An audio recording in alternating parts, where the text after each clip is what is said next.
Napapaisip ka rin ba like, paano gumagana yung 3D graphics? Lalo na like, under the hood.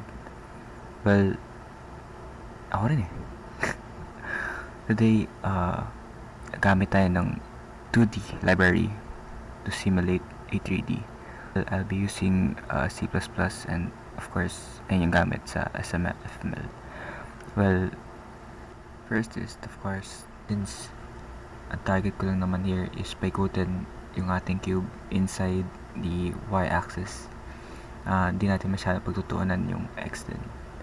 So, of course, is initialize our screen and of course start a window.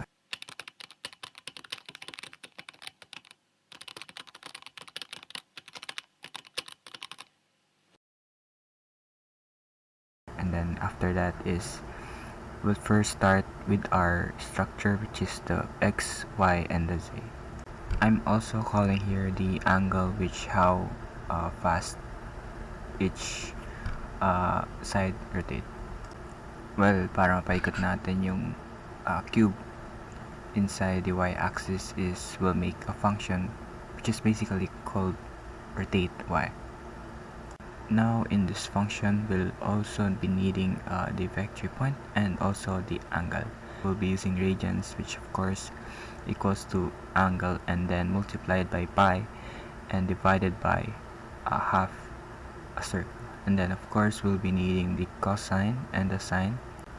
Then after that is we'll return back all of the values, which is the x, the y, and the z.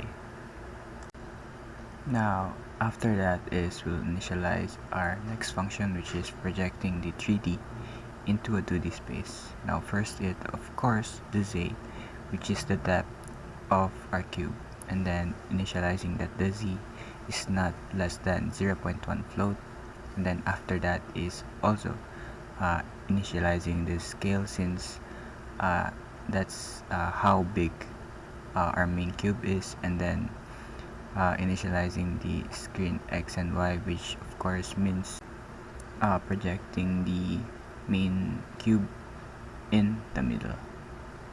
And then of course we'll turn the value x and y. Basically, I think ayun eh. Ayun yung pinaka final function natin, and ang problemahin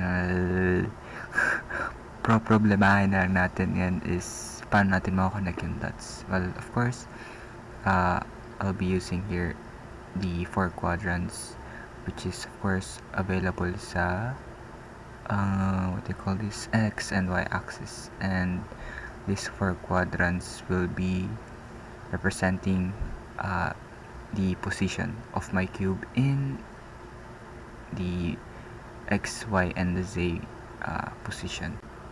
Now tapos na tayo iset yung points, yung position ng mga points is kukuha na natin yung function na rotate y, which of course takes the 2 value points and the angle, and then projecting all of those into our screen.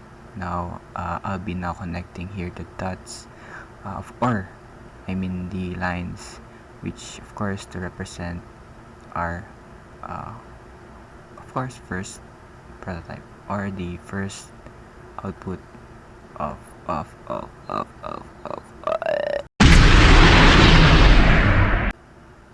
now that our points are declared na, and basically we can just copy and paste and of course set the z value of the other part, since hindi natin gusto na nasa same lang sila. And of course para magana natin z yung depth, so basically one has to be a negative and one has to be a positive one.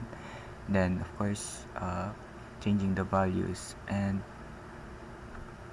lastly drawing out the cube.